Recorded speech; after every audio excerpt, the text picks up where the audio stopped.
On this week's episode of the Steam Deck podcast, we're talking about ROG Xbox Ally and the new Xbox full screen experience.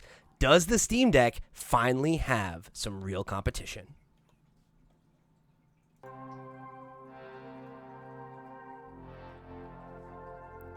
What's up, Internet? You're tuned into this week's episode of the Steam Deck podcast, Slipscreen Games' weekly gaming podcast, all about Valve's portable PC powerhouse, the Steam Deck. I'm your host, Pete and Bessie, joined today by, as always, by my very good friend and co-host, Mr. Steven Radford. Hello, hello. Hello, Steve. Full steam ahead. Yeah, ahoy, ahoy, as Max would say. There we go. But he's too busy food poisoning himself so he can make it today. Hope you feel better soon, Max. Yeah, I'm not going to put him on blast, but it was very funny when he goes, I think I food poisoned myself, and then he tells us why, and it's like, you definitely food poisoned yourself, my friend. Yeah, 100%.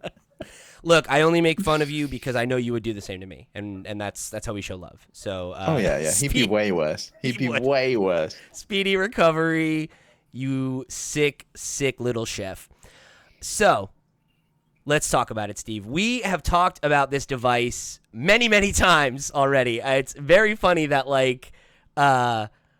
I saw many people characterize it as a surprise reveal, and I'm like, Steve and I have been waiting for this for 3 months already. When you talk surprise reveal, okay. If you're listening to the Steam Deck podcast, you know all about the ROG Xbox Ally, and I'm excited to get a real look at it, right? Like, we've talked so much about what it could be and what it might be, and obviously we had a good idea of the specs and everything, but getting to actually see that launch page, that landing page, I should say, on the Xbox website, and kind of getting into some of the nitty gritty about what functionality we can actually expect from this thing. Yeah, I gotta say, I'm a little excited. Yeah, and also confirmation as to what the black and the white models meant, because when we saw the images from the Korean version of the FCC, one of them didn't have an Xbox button. We now know that they just had a sticker over the top of the Xbox button, and they both are Xbox branded handhelds. But the fact that Max was right, it's an Xbox Ally and an Xbox Ally X, so one of them is a little bit more powerful than the other. Pretty funny that they didn't even call it the S. It's like, it's white and everything. Yeah, you could have done the Xbox Ally S. Maybe they'll do that for like a slimmed down, smaller version without those grips at some point. But their wording on these are, the Xbox Ally is the essential handheld at great value for everyone from the casual player to the avid enthusiast. And the Ally X is apparently the ultimate high-end performance handheld, built for the most demanding players. I like in the compare tech specs version of the page, they boil that down where it's like the X is next gen power in your hands, and then the Xbox Ally is handheld freedom for everyone. Next gen of what? Like, are we still calling Series X next gen? Right? It's like, this console is 5 years old, gang. Or are we saying like this is the next generation of these handhelds? Great question.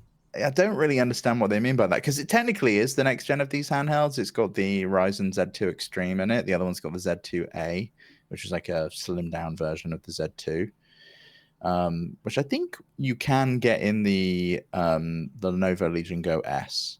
But we don't know how much these are going to be, Pete. And they say that it's great value for everyone, but how much are they going to be? Because the current Ally is $649 and the Ally X is $899. Do you think they hit those price points, or do you think it's going to be more than that, less than that? I don't know. I mean, I think there's a couple factors worth considering there, right? I think the idea that they would maintain that price point and then the existing models, get bumped down or go out of production, that's not an unheard of business model. But obviously, these being more powerful, they probably cost more, right? Like, that's also pretty par for the course, right? It's like the point you just made about what is it, the AMD Ryzen AI Z2 Extreme is like, that's a new chip. So I mean, the idea that that's gonna carry a bit of a heftier price tag is certainly not outside the realm of possibility, which we have seen on the MSI.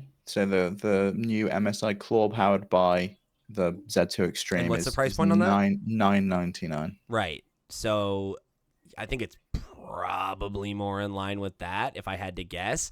I think the other thing worth kind of considering there is like, you brought this up when we talked about OEMs like making like a Xbox license thing, is like, are they paying for the license, or is this like, is Xbox giving them a break on the license to partner with them and create the device?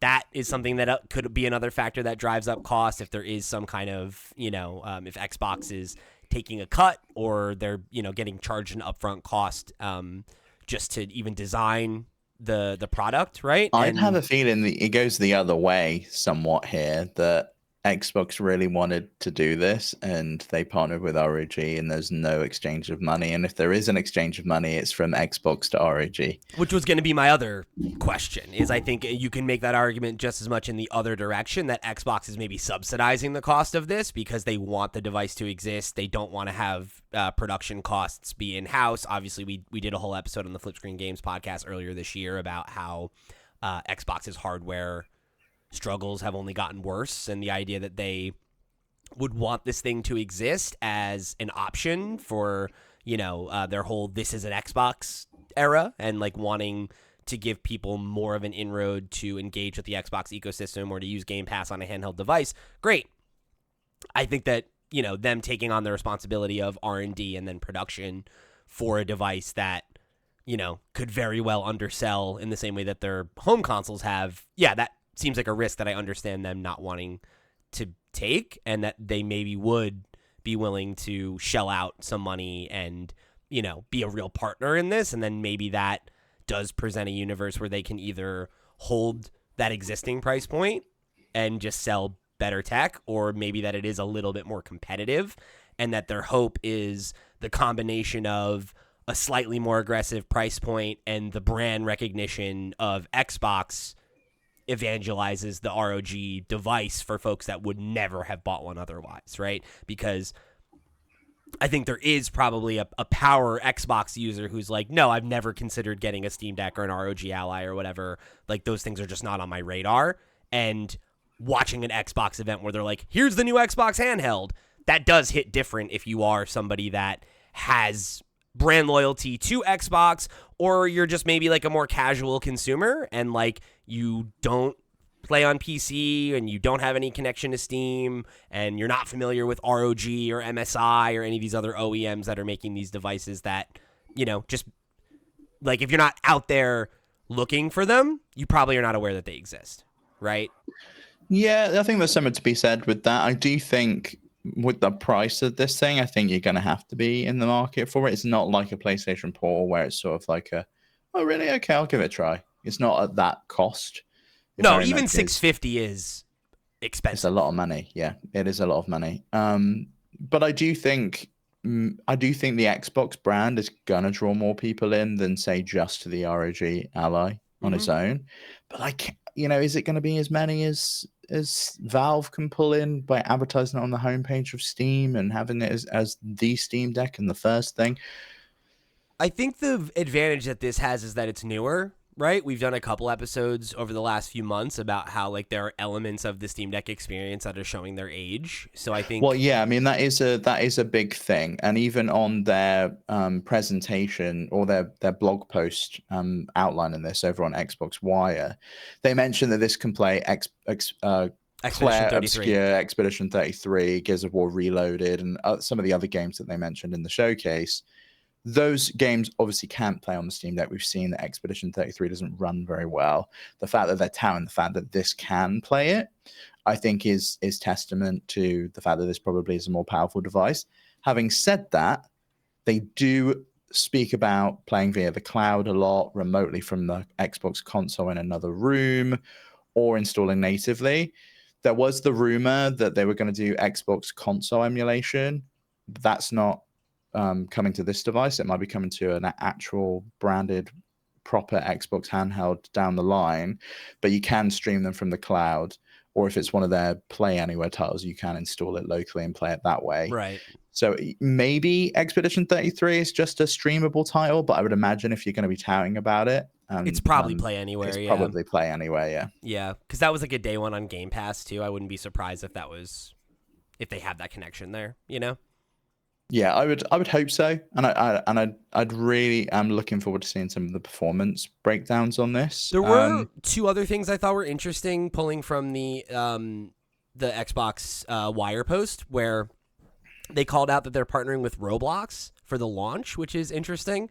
Yeah. They said for the first time ever, it'll be playable natively and optimized for gaming handhelds, which that is like a pretty interesting X factor, right? Like, obviously there are like a lot of kids that play Roblox, and Are they playing it on something like this, or are they playing it on their Switch or their phone or their iPad though? Like, you can play that thing anywhere. for sure. But again, I mean, I do think that, like, the idea that, like, yeah, I don't know, maybe that is too accessible that it doesn't matter. But, like, I don't know. I think a bigger draw would be like Fortnite. You still can't play it on your iPhone. You can't play it on your Steam Deck. Like, you can play it on Switch, you can though. play it. Yeah, you can play it on Switch. Same deal, I guess. Yeah, that's, I guess, the point, right? Is like, is that in it alone a selling factor? Maybe not, but, like, I don't know. I think if you're interested in a device like this, and then there is like, oh, I play Roblox, and this is like an exclusive interaction with it, right? Like, I don't know. Maybe I'm overestimating the importance of that to a younger player, but I do think that that's a pretty interesting one. Mm-hmm. And then they also said that they're working on a new program that'll have the ability for players to, like,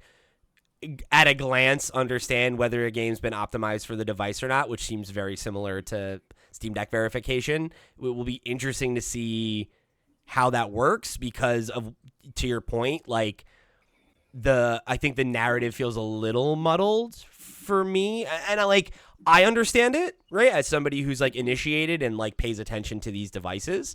But I think if I was just an average consumer, I probably would have questions about, like, so some games work natively, and then other ones I can play from Game Pass, and I can download them, but then there's other ones that I have to play from the cloud. I think that's why this can't be, and that's just Xbox like, Anywhere, and yeah, it's why it can't just be named an Xbox handheld. It has to be like, it's an ROG Ally that's branded as Xbox, and it's a partnership, and it's still a PC, and it still runs Windows, and it's like, because an Xbox handheld, I'd expect to see the Xbox storefront, and I buy things just from there, and I install my console games because it's a Xbox and it's a handheld, and I want to play those games there. It's not that. There are those familiarities there, like you have the familiar face buttons on the Xbox Ally. It's the same colors. We've got the Xbox button. Interestingly, the impulse triggers, which are one of my favorite features of the Xbox controller, those are the triggers that actually vibrate. So when you press them, you'll feel like recoil from a gun, or you'll feel like a car motor vibration in like something like Forza. They're only on the Ally X. So they're clearly doing some kind of cost cutting there to bring those in, but there's like a fair chunk of stuff that's exclusive to the Ally X. And that Xbox button will go into the hardware, the software more. Does bring up the Xbox Game Bar as you know it now, but they have added some flourishes and some updates to it, one of which is Armory Crate. So it's very much still an Asus device because it has Asus's Armory Crate software running on it, and that's how you tweak all of the settings and things on the actual device itself. So it's very much a collaboration and not an Xbox product. It's just very strange that it's only on Xbox's website and it's like branded as an Xbox device, but it's literally like xbox.com/handhelds. Yeah. Which is crazy. Yeah. Whether there'll be more? Yeah, I was going to say, do you think we'll see more in the same way that we're seeing, like, oh, you can run SteamOS on anything now? Like, do you think we hit a universe where this, like, I think that's that goal. Faux Xbox, the Xbox wrapper on Windows 11 becomes, like, one of the de facto OSs for this? Yes. Yeah, I think it is going to be the de facto OS for anything that's not SteamOS at this point.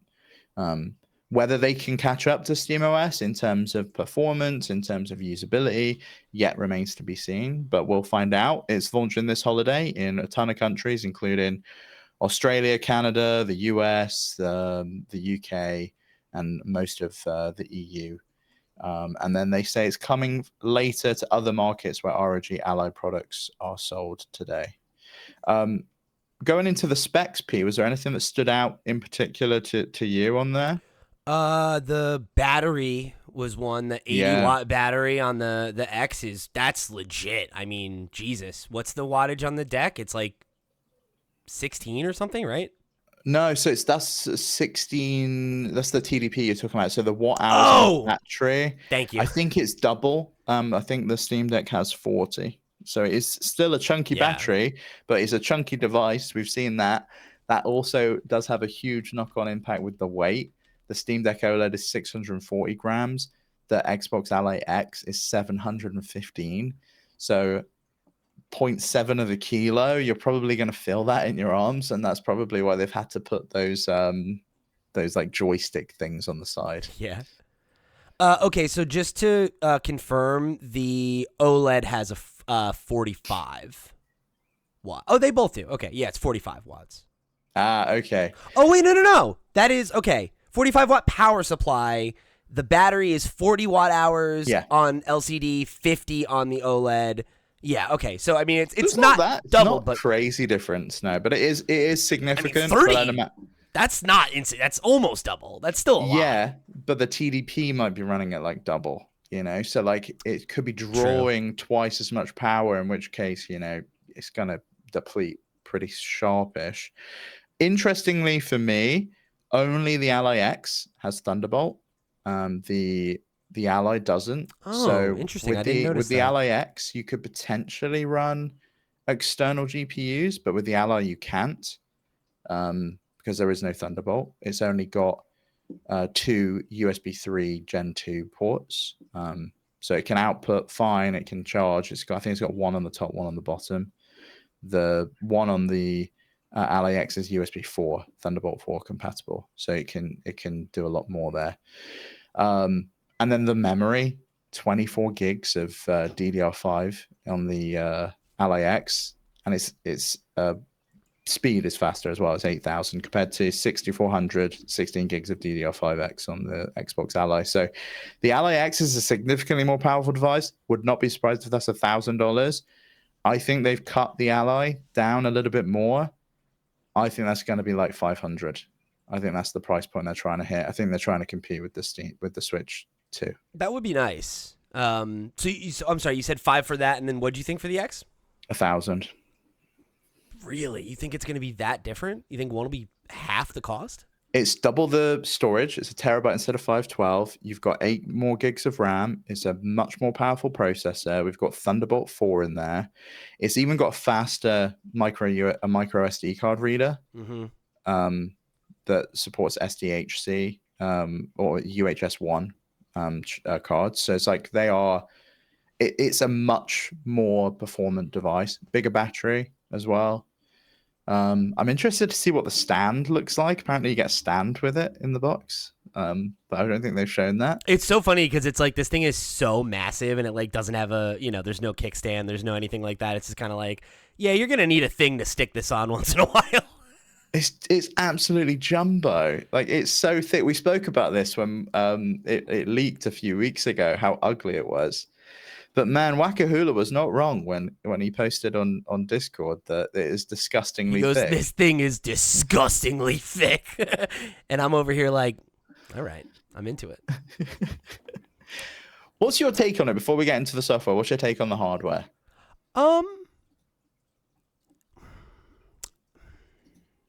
I don't know. Like I'm interested in it, right? Like I think that there are a lot of things they said here that are cool, that like pique my interest, but it like I think I just still have questions about how some of this stuff works, right? Like I think I said when it was first revealed, if I was very confident it would be a seamless one-to-one experience where any game I'm playing on my Xbox, I can immediately jump into it on this other device with, no strings attached or with like very little friction. I think I would be more. I mean, that's seemingly what it is with the Game Pass stuff, right? Seemingly, everything that's on Game Pass you can play over there. Yeah, that's the thing, though. It is seemingly, right? Because like I remember, right, when the Xbox was new and you and I were like testing like cloud streaming, right? And it's like, oh, like this is for some games, it's pretty cool. And then for others, it's like, oh, this doesn't work at all, right? Mm-hmm. And that's, I think, where I have questions, right? Because it's like, if the expectation here, I guess, is that, like, most games will be playable, right? And then it's maybe the really higher end stuff I'll need to stream from the Xbox, or I can play in the cloud or something like that as long as I have a good internet connection. Yeah, I mean, if that's reliable, then I think that this is an interesting device. I think if you're an Xbox player, I could definitely see why this would be something that would be of interest to you, even if you maybe have another one of these devices, right? Because like there are certain things like, you know, I could jump through the hoops to play my Xbox library on my Steam Deck, but it's not a seamless solution, and it does require streaming from the box, and, you know, that has limitations outside of the house and things like that, right? So it's like there's I think too many questions for me yet to like decide whether or not I'm even entertaining the idea, because I think generally, right, I'm not really in the market for a third handheld, right? Like, well, I anticipate this is going to be a replacement for the Steam Deck for most people. Anyone that's got a Steam Deck and looks to buy this is a replacement device. I don't think it's supplementary. It is way more powerful. It can play more games because it natively runs Windows, but it's whether it can play those games as well as a SteamOS device. Granted, you probably could install SteamOS on this anyway if you didn't care for Windows and you don't like the new experience that we're going to talk about. Yeah, but then you're going to be limited in how you can interact with the Xbox stuff, right? And correct. You lose all of the access to the Xbox stuff and the play anywhere. Which I guess if you don't achievements and things. I guess to your point, if you don't care about any of that stuff, then yeah, you could just buy the more powerful device and run SteamOS on it and just keep rocking, right?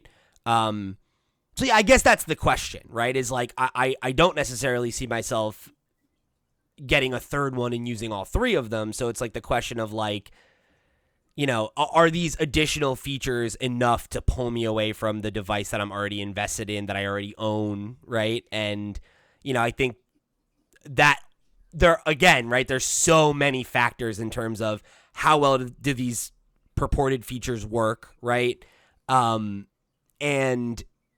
are there things I'm missing out on going from one to the other, right? And it seems like, you know,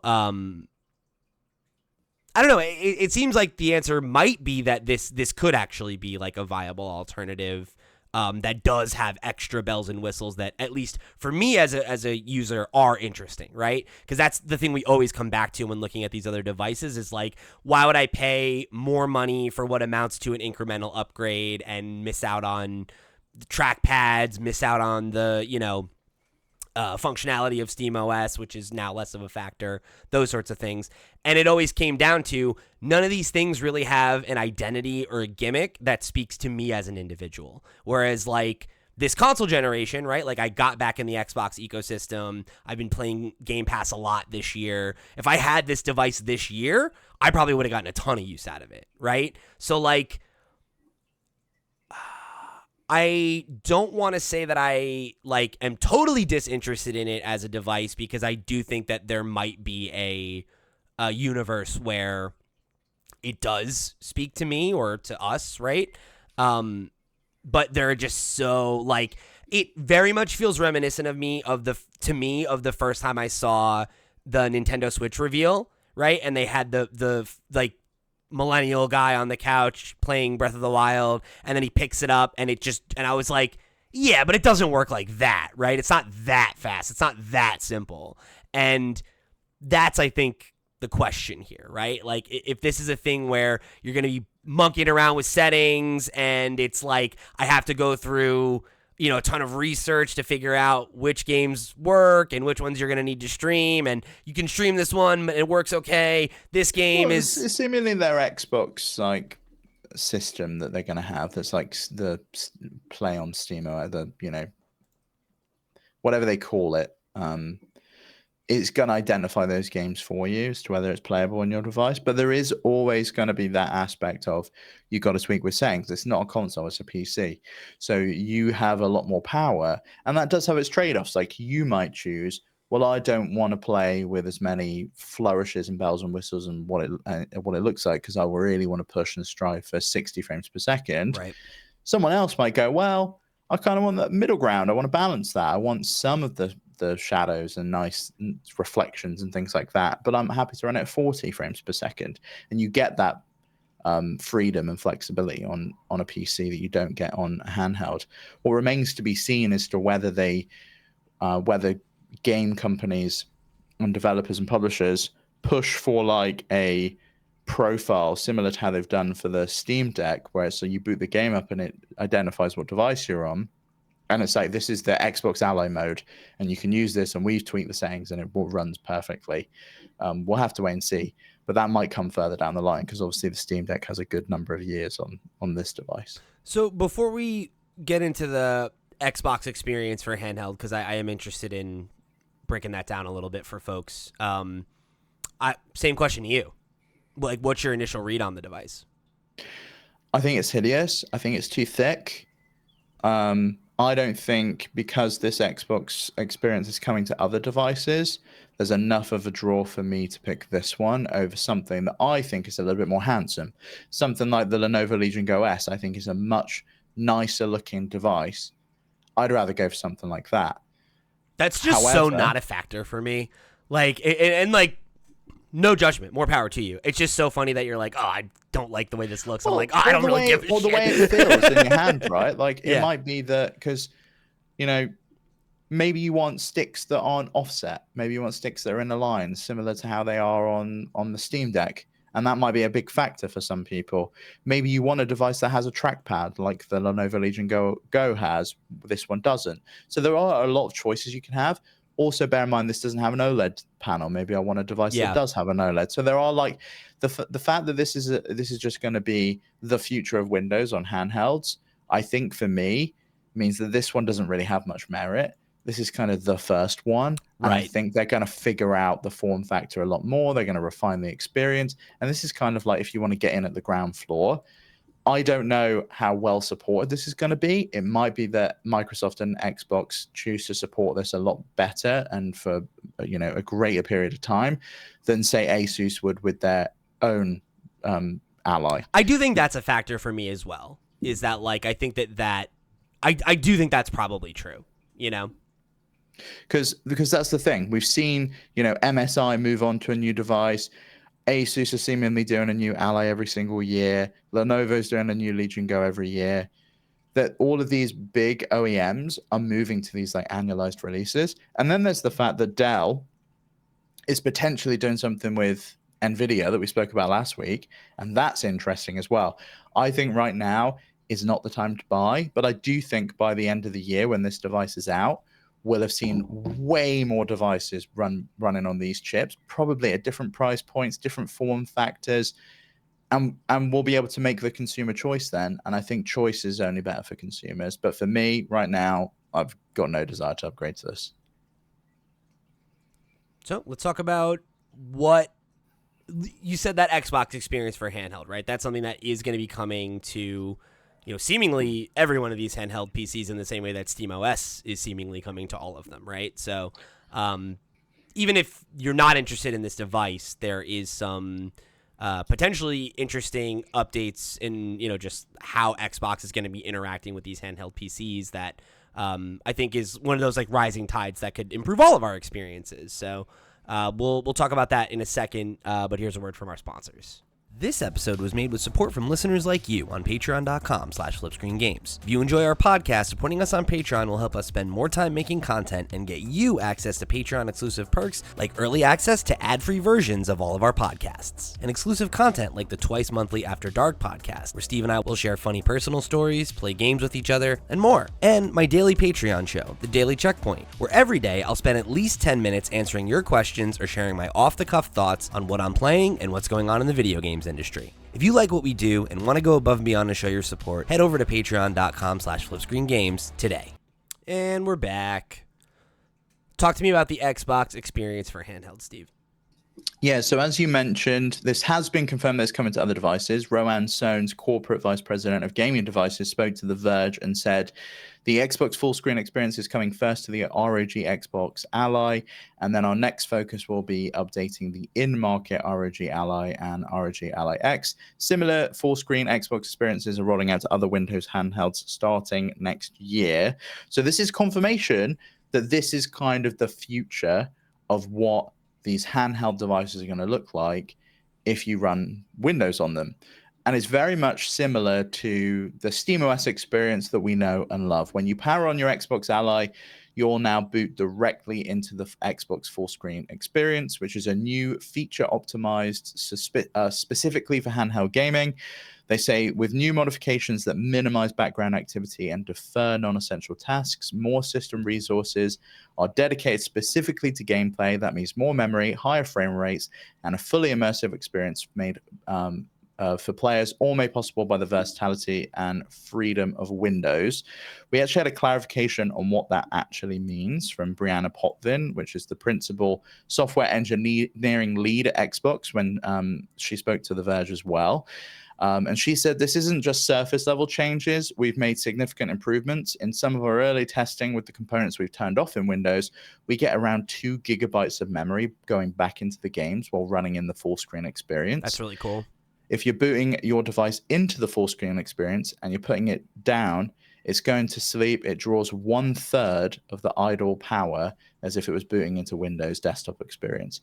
So we're getting gains on battery life. We're getting gains on memory. This is one of the big things that people were complaining about with Windows. We saw the comparison between the Lenovo Legion Go S running on Windows and the Lenovo Legion Go S running on SteamOS, and how much more performant it was on SteamOS because it didn't have any of this crap going on in the background. And it's what everyone's been asking for. We want a full screen experience that we boot into that I can use with a controller, and I don't have to boot into Windows, get past the Windows Hello screen, and then boot up Steam Big Picture mode or the Xbox app or whatever it may be. And they've improved the Xbox experience that we've got currently. This is going to replace the Xbox app on Windows 11. And in this new experience, players will see their full aggregated gaming library, giving access to games from Xbox, Game Pass, Battle.net, and other leading PC storefronts. That's been confirmed that it is Steam and the Epic Games Store, with more to come. And with this new feature, your Xbox library, hundreds of Game Pass titles, and your installed games from other PC stores are always at your fingertips. I want to stop you right there real quick. Okay. Is that a factor for you at all? I think that's a pretty interesting one, because I think, and again, it doesn't have to be like for this device, right? But I think in the ongoing conversation of like SteamOS versus some future version of Windows, right, that is able to more friendly interact with handheld PCs. I think the aggregation of all of your libraries and everything into one library without having to use any, third-party software or anything like that that's pretty cool. It is pretty cool, but we've seen this before. It's not new to these devices. ROG's Armory Crate has a similar feature where you can boot your games from that. You can obviously add non-Steam games into Steam. Mm-hmm. We do that on the Steam Deck. That's not anything new. Ioneo's been doing this for years with the IOSpace software. How deep this integration goes, I think, is going to be the defining factor. Can I buy games through these stores directly from this experience, or do I need to go out to a separate app, or do I need to buy them on another device and then they show up in my library and I can install them? Is that automatic? Do I need to manually go through and log into all of these different stores to view them? Or is it I log in once and I link it with my Xbox account and then everything's in there and I don't have to worry about it again? Say it is that seamless. Does that move the needle for you? I think it is appealing to be able to buy games from Steam and have it here, because that's where I want it. And maybe I compare prices across all the stores and I go, well, I've actually got this game for free on the Epic Games Store. Yeah, right. So like that would, I think, be a big factor, because like I never play any of those games because it's like I don't want to go through all the trouble to make them playable and then have to update them manually and everything. It's just not worth it, right? Like I think if this was a thing where that is another thing, right? Like updates, is that going to work as seamlessly? Does it come through this process? Do I need to have a different launch or updater going on in the background? Obviously, we don't know. I'm operating under the assumption, let's say it does work that cleanly, right? That would, I think, actually be the first anything aside from Game Pass that has made me think like, oh, that's actually an advantage that Windows would have there then, if it can just do that. And who's to say SteamOS could update that functionality, but I think they have less of an incentive to do that because they want to keep you in the Steam ecosystem. Well, your games are there anyway. Let's be real. If you've got games elsewhere, it's because you got them cheap, you got them for free, or you subscribe to Game Pass, or it's a Play Anywhere title. If you're on PC, you're buying your games in Steam, and the fact that they got Steam to agree to integrating like this, I think is a big win for them. But it's also a win for Steam. You know, people are still going to buy their games there. They're still going to boot their games. You're still in that Steam ecosystem and experience. The Steam overlay is still going to be there. It's just a different way to launch it. It's just a game here. Right. And, they could have done this years ago anyway. Like, the shortcuts get added to your start menu. All you have to do is pull them out into here. It's really not too difficult. They've got a library of every game on the planet. They can look through and say, what is this game? What is this title? Link it up with the meta descriptions. There's nothing game changing here, but it's a nice to have, I think. And I think it's something that anyone not on a SteamOS device has needed for a long time, like an experience that it automatically boots into and I don't have to go through Windows. It's great. Play Anywhere was obviously a big thing at the Xbox showcase and the Xbox event. All of their titles now have this like new Play Anywhere logo on them. Everything that's on Game Pass is like the Play Anywhere logo. They've said they've bolstered Play Anywhere with 1,000 titles now. A single purchase means you can play with Xbox or on your Ally, your console, PC, and all your progress and achievements are synced. Similar to like Steam Cloud, right? You can play it on your Steam Deck or you play it on your PC and everything syncs across. But you can switch between console and PC, which is really cool.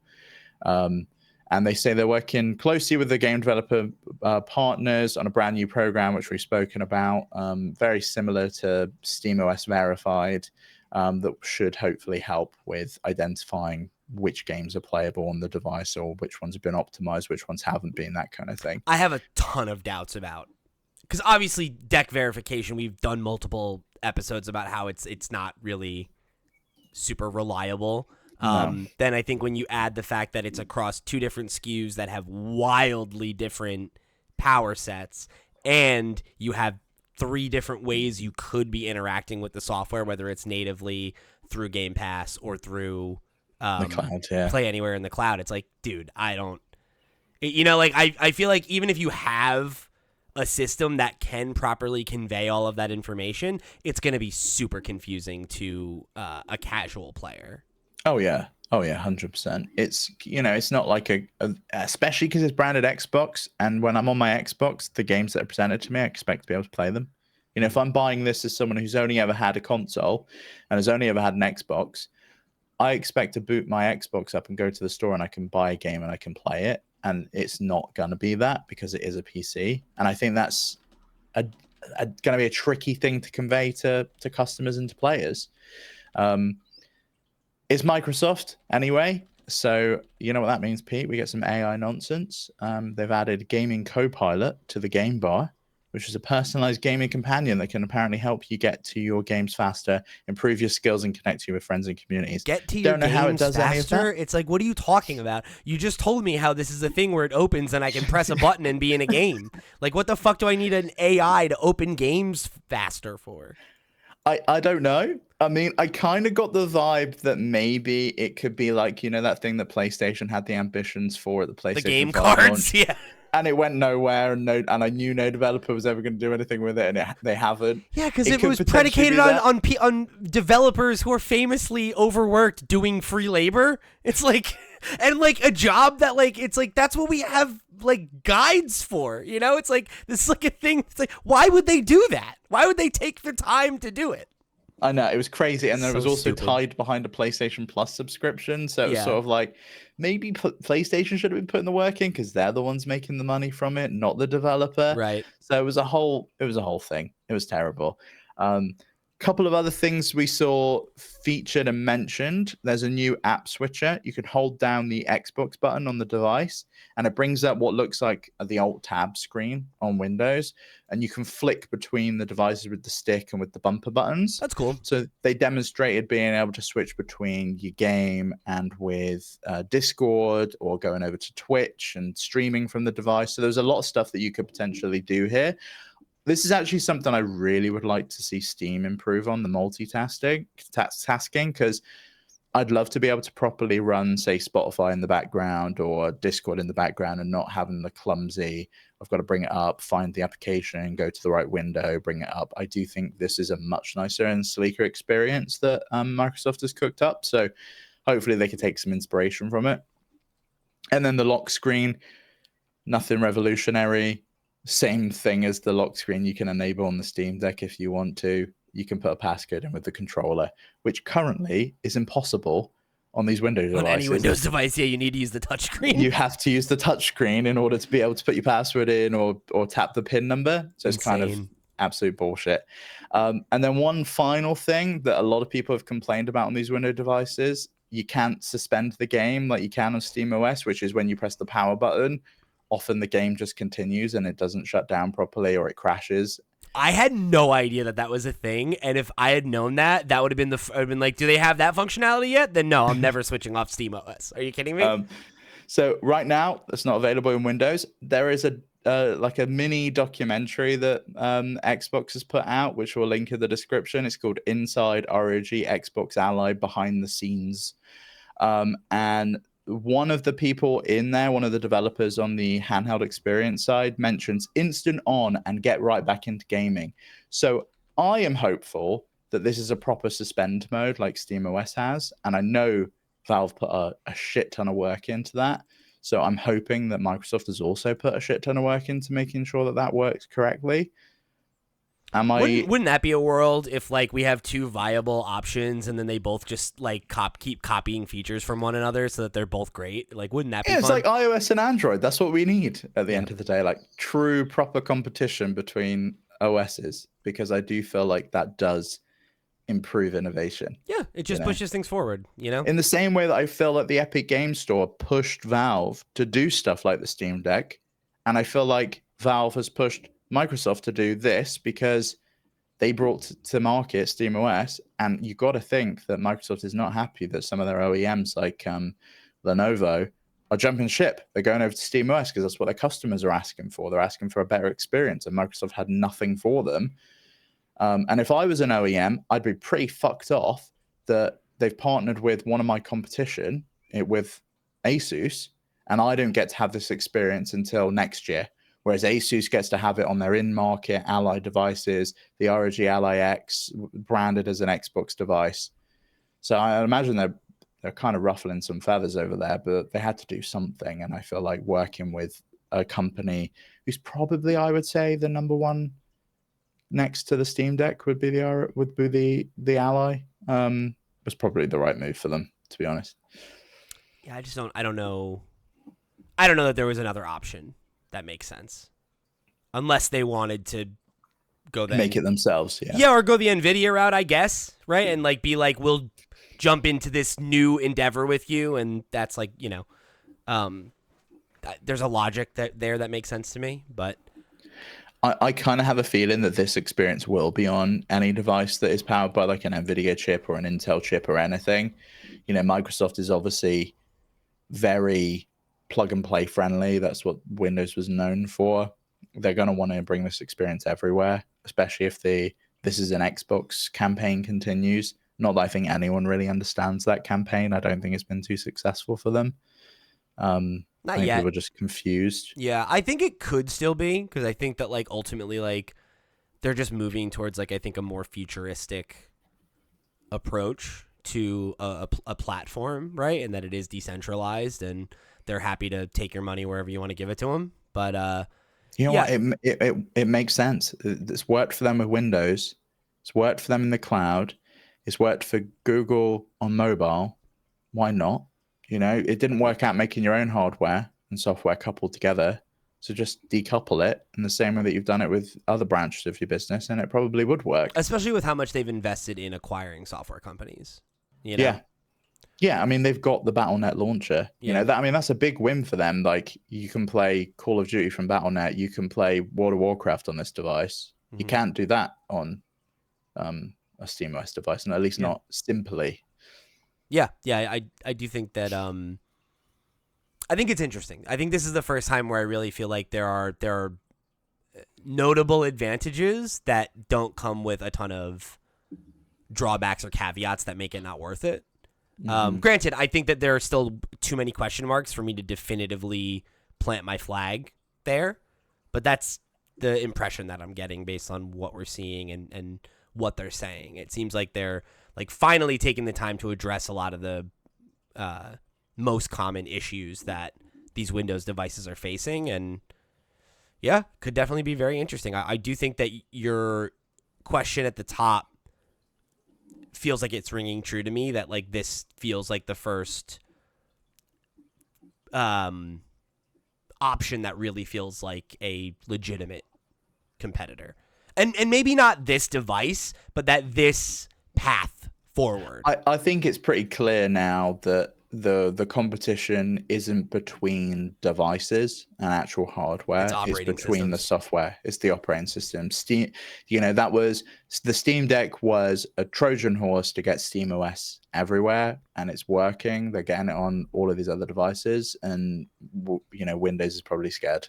Let me pull a question in here from the Discord. This one comes from Slim Timmy 13, who wrote in and said, would like to know your thoughts on if you think a new Steam Deck has now been put off since this handheld did announce SteamOS as one of the things that you can use. Do you think Steam put and I'm going to edit their language here a little bit. They say the handheld, Steam Deck, right? Do we think that they put out Steam Deck to see if it made waves, and then if Steam Deck did make waves, they can then push SteamOS onto other handhelds and not push their own proprietary device as much? If it didn't make waves, then they didn't lose a lot because they still sell the games, right? So the idea is like, if it wasn't a success, it's a niche enough product with, you can write it off as a failed experiment, right? And if it is successful, right, you can move out of the hardware business and just double down on SteamOS and on using other OEMs' devices and, giving the Steam Deck experience on other devices. That's something that you yourself have brought up as a possibility. I don't know if that's something that you actually believe, but what do you think about that in the context of this Windows equation, I guess? I kind of feel like it's a little of both. I think multiple things can be true. I think they really believed in the Steam Deck form factor and the device. And they've been pushing SteamOS for a very long time. It was the reason that the Steam machines and the Steam boxes existed. It was because like they had Steam Play back then. It wasn't in Proton. You had to recompile the game and make it run on Linux. And they've put so much work in, it can't just be for one device. Their ambitions go beyond a single device. I think they love the Steam Deck. They continue to support it. I think we'll see another generation of it, at least one other generation of it. I think so too. I think they've talked about it too much to think that they're going to just abandon the form factor. But, Gabe's made no bones about the fact that he doesn't really like Microsoft, and his business is reliant on them. At the moment, it's very much if you're playing a game, if you're playing it on PC, you're probably playing it on Windows. I mean, think about it. He left Windows to start Steam, right? Like, it's his old boss that he has beef with. So, like, if he can, push SteamOS forwards to make it as a viable alternative that you can just download and install on any device and run Steam, I think that's what he wants. And I'd imagine the ambition goes beyond handhelds to desktop PCs, gaming laptops, devices that you can plug into your home cinema system and play games that way. I'd imagine we'll see multiple form factors of SteamOS in the coming years as it goes into more general release. Yeah, I'm inclined to agree with you. I don't think that they're mutually exclusive. I think that their goal can be to evangelize SteamOS, and that the Steam Deck is part of that, right? I think that you're totally onto something there, Timmy, that like I think that they probably did have the expectation that this would, if it was successful, create competitors that they could also use as, Trojan horses into the Steam ecosystem. That's great. But I think the value of them having their own, flagship handheld PC is that I think that as the kind of, arguably the originator, right? I would say more the folks that like got it right, and cemented the form factor as something that was here to stay and not just kind of like a passing. They popularized it, yeah. But like Right. even last week we spoke about the fact that Alienware was pushing their UFO prototype back in 2020. 2020. It's Right. like, a good few years before the Steam Deck even made it onto the scene. So take that for what it is, right? That like whether or not you want to argue that they invented the model, they popularized it. They were the first to get it right and to make it popular. And I don't think any of these other devices would be legitimately, like making waves in the market if it weren't for the fact that the Steam Deck popularized the form factor. That's how I feel about it. If folks disagree, I'm interested in hearing that argument. But I think with that in mind, I think you want to have generational Steam Deck releases, as long as people are buying them, because you are making that money back, right, through software, even if you're losing on the hardware, which is fine. But I think you're setting a standard, right? Like it's like you created the Steam Deck, it popularized the form factor, and then you have all the imitators and then all the people whose like entire, strategy is to be like, make the same thing but stronger and on Windows, right? And it's like, I mean, we spoke about this before. It's like when the iPhone came out, everyone was trying to imitate it, and it wasn't until further down the line that we really saw like a true competitor come in with like the Samsung Galaxy devices, and it was just like, oh, actually they can do something a little bit better and a little bit different there that's not the same and unique, and we end up with these new and interesting form factors like with a stylus or with a foldable screen. And I feel like that's probably what it's going to be like in this marketplace. But there will be, I feel like, the one device that everyone seems to copy. And, in the same way that we've really kind of seen that in the traditional console spaces as well. It's like they've kind of all been much of a muchness and very similar, with Nintendo out on their own doing their own thing. Yeah.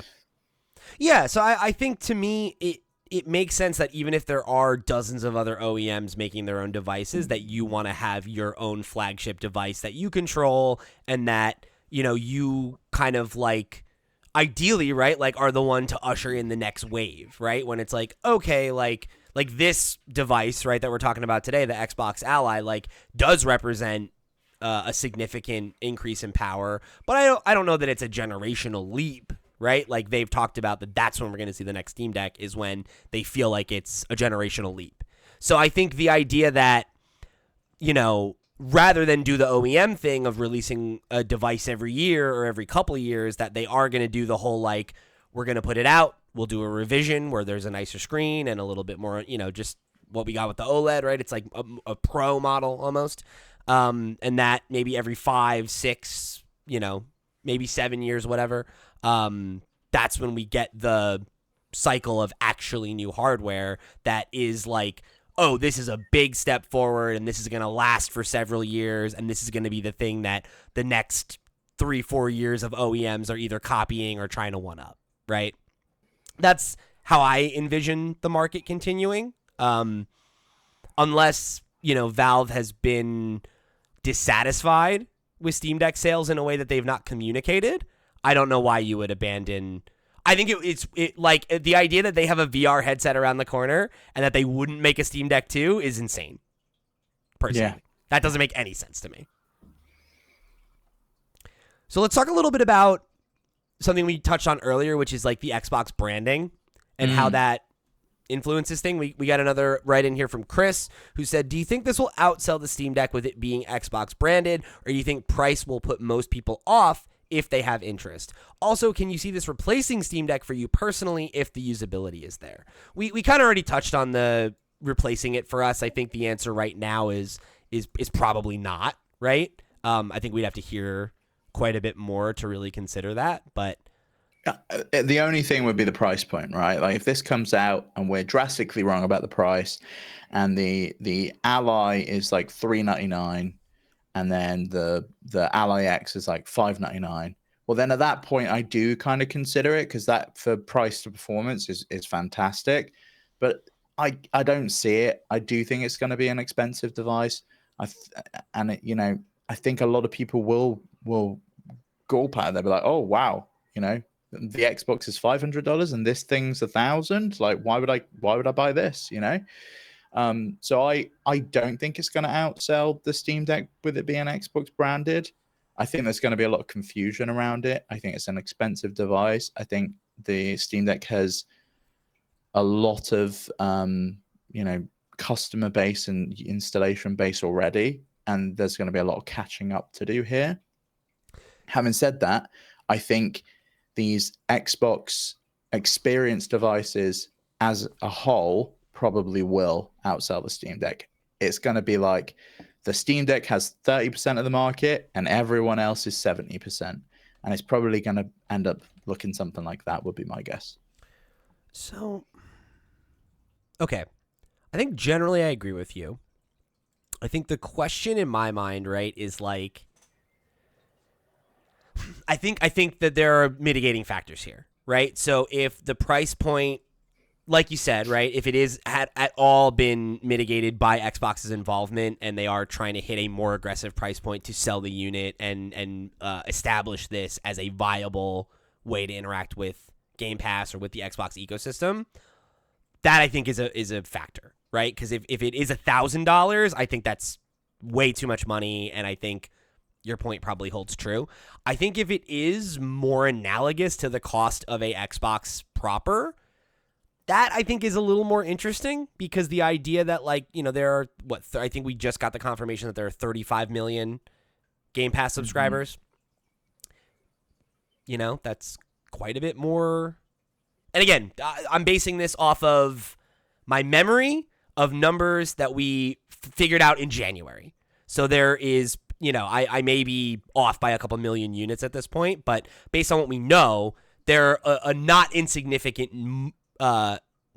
number of millions of more Game Pass subscribers than there are Xbox owners, right? So the idea that 10%, right, of Game Pass subscribers buying this thing would mean that it sold, 3.5 million, right?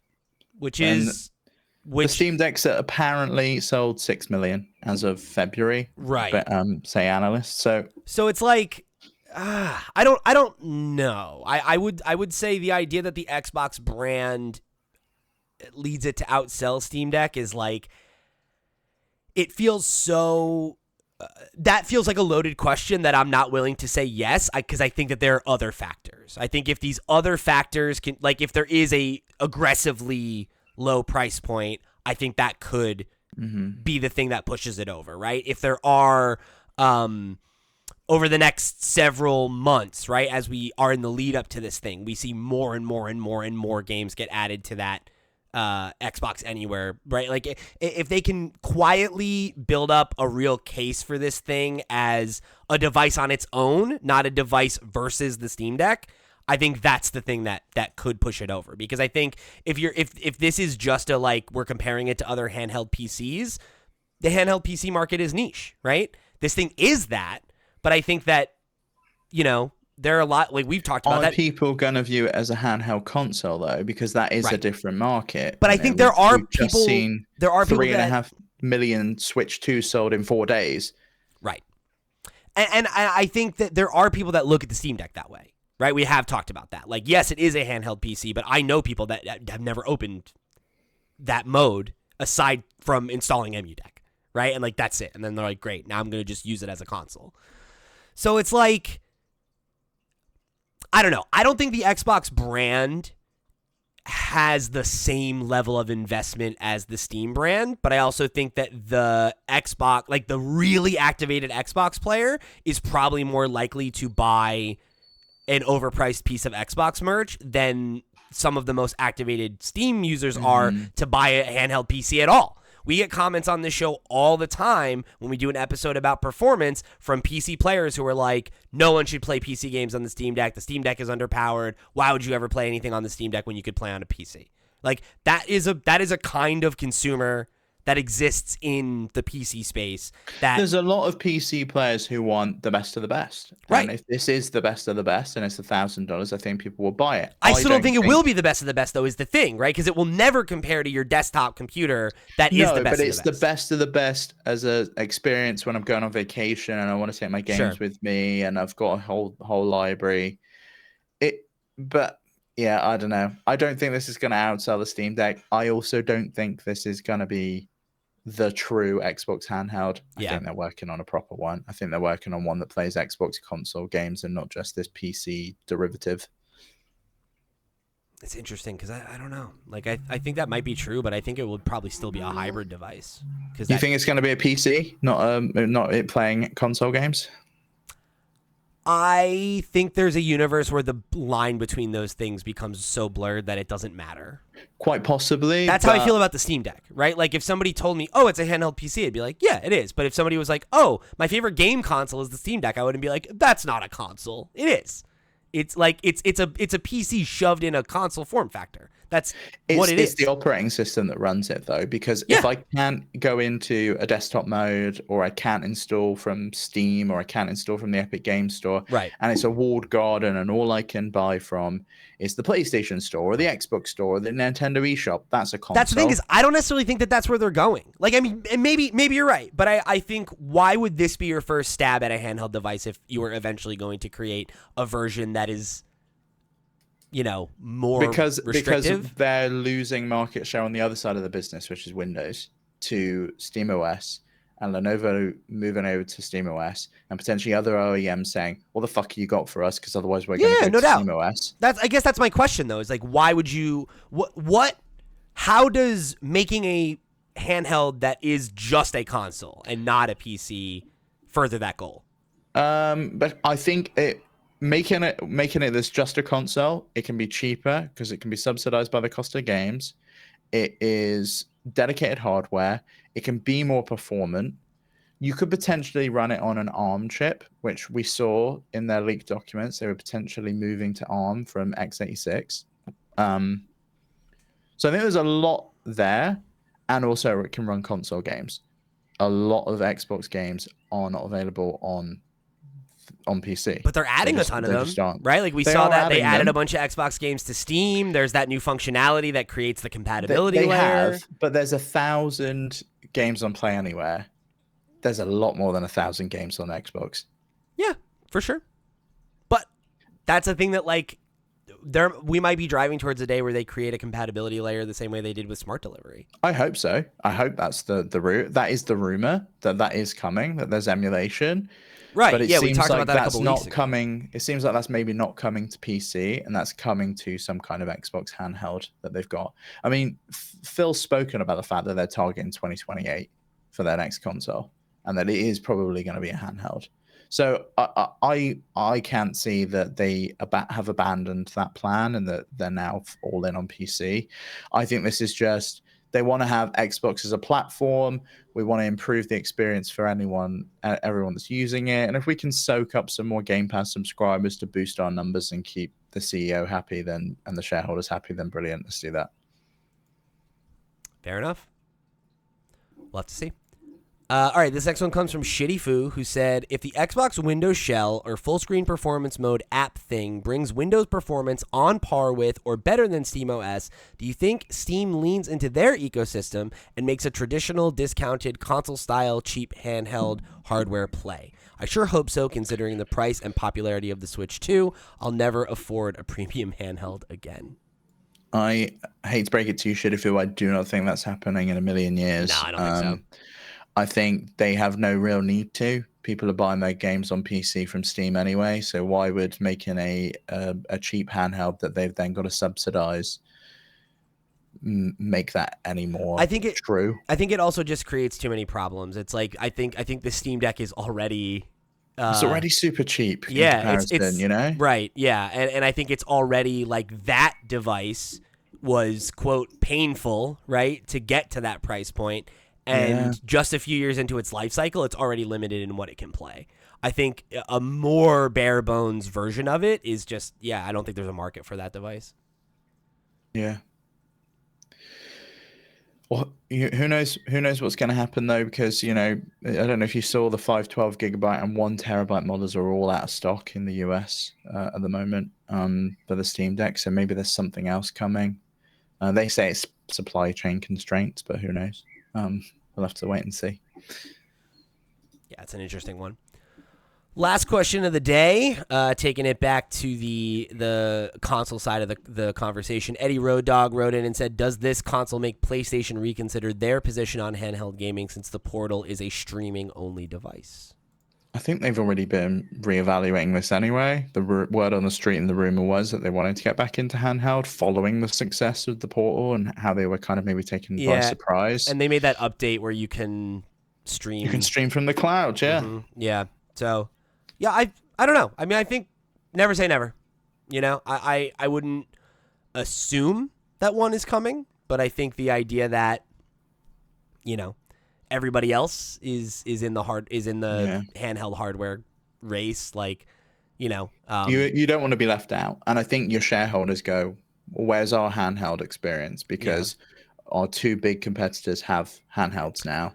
What are we doing? I think there's a bandwidth question there, right? Because I think you look at the PSP and the PS Vita and the PlayStation VR 2, right? And it's like PSP was successful, but I think a lot of its success had a lot more to do with the fact that it was a very easily hackable handheld in an era before smartphones, and while the popularization of even MP3 players and stuff like that was still relatively new. And like watching movies on that thing was brilliant back then. So I think that was a device that it was popular and people played games on it and everything, but I think a lot of folks got into it for the homebrew scene and for using it for things that we now use smartphones and tablets and things like that for. The Vita obviously had the proprietary memory issue and everything that I think was really what kneecapped it initially. But I think, the fact that we saw after the 3DS Wii U era that Nintendo intentionally, brought both of those arms of their business together to do the hybrid thing so that they could have more consistent software releases and not have to support two totally different SKUs and everything. I think that's the big question with this stuff is how do you create a handheld that can viably compete with the handheld PC market, with the Nintendo Switch 2, with maybe whatever Xbox is considering in the future. I think you've got to do some kind of hybrid device. I think that's proven to be the winner for the Switch, and I think that's probably the route that Microsoft's going to take with the next console. I wouldn't be surprised to see that approach with the PS6, or at least some kind of form with the PS6. Maybe there's the handheld variant and then the at-home variant. Who knows? Who knows what they're cooking up? I think there's too many variables right now to really because again, I think with how cloud technology is evolving, that could be the thing that's the big, right? Maybe the PlayStation 6 isn't a hybrid console, but it is from day one you can stream your games. Well, I could see that it's a handheld device, and when you dock it, we use the power of the cloud to boost up the performance, so you can get the 4K 120 frames per second visuals that you come to expect from these next gen consoles. So there's something there, I think. If I believed anyone could do something with the cloud, though, I think it would be Xbox. I don't think PlayStation's proven their chops there. No, yeah. And I think that's the biggest thing in terms of the question of whether or not Sony would do this is just I don't know that they have the bandwidth to have a second device that they also support. And I think the reality of making a hybrid console that pushes the envelope in the way that I think people will expect the next PlayStation 2 that is also able to be a handheld, I think that's just such a tall order. So it's I mean, I wouldn't count them out. I think it seems like everybody is interested in getting back in the race, but I have very serious doubts about Xbox or PlayStation's longevity in handhelds just because of how tied up their business is in all these other things, If Xbox continues down the OEM route, that's a whole other equation, right? But the idea that they're going to have their next proprietary device be a hybrid experience or something like that is, I just don't know. I don't know if I see them committing to that, because I think that there's some I don't know how you make that device affordable and make it cutting edge, right? Like, I think that's part of the reason Nintendo can do what they do, is that their devices aren't cutting edge, and that they make compromises to make them. They're willing to make compromises more than the others are, but I would say that the Switch 2 is pretty cutting edge. I think, some of the tech that NVIDIA's got has proven pretty revolutionary. That's fair. So we'll have to wait and see as to what they've got. PlayStation's obviously got a lot of stuff in-house. They've got their own, like, neural processing engines and things like that. I was expecting to see some of that stuff from Valve and in the next Steam Deck. Like, are they going to have, like, an FSR kind of chip that we can use, with their partnership with AMD, that kind of thing? I think that would be cool to see. And some kind of cloud system at some point. Like, why can I not? Why is it not? This is a Steam Deck, and I can play my Steam games anywhere. I can do that through, like, NVIDIA and their streaming system, and it just boots up Steam. But why Steam not got something yet? I feel like that's on the cards at some point as well. I do still hope we see a set-top box at some point too. Yeah, me too. I think that would be a really cool way to, like, complete the ecosystem, like, with SteamOS now, anyone can make one of those. You could make one and just or buy one of these, like, I've thought about it. Buy, like, a Minisforum PC and just install SteamOS on it, because that's a viable option now. Definitely. I have thought about it. I think it's more just the, like, the ease of, like, buying it, plugging it into your TV, and it's supported by Valve. And knowing that they're going to iterate on the experience, right? Like, that was, like, a thing that, has been such a really cool part of the Steam Deck, is that, like, it always feels like any functionality we want could come. Yeah. So if you shout about it enough. Yeah, right. We're manifesting a dock update at some point. It's still happening. I light a candle for it every night, everybody. Let's, one of these days. Put a candle in the comments if you want a better dock to experience. Yeah, candle emojis in the comments, everybody.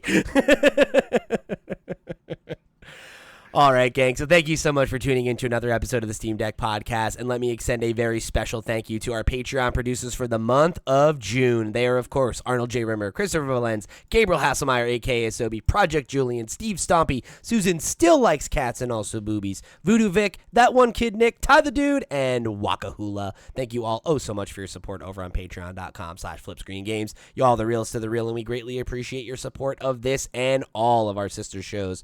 Remember, if you want to check out those sister shows, the Nintendo Noise Podcast or the Flip Screen Games Podcast, you can go check them out wherever you get your podcasts, and of course over at flipscreen.games, our website, where you'll find links to all the places we are all over the web. You can write into the show, you can join the Discord community, and like everybody did who wrote in this week, was all from Discord. We're always having conversations over there after the show wraps. We're sourcing questions, all kinds of good stuff. So however you choose to get involved or show your support, thank you for joining us for another episode of the show. For the crew, I've been Pete, he's been Steve. We'll see you next week.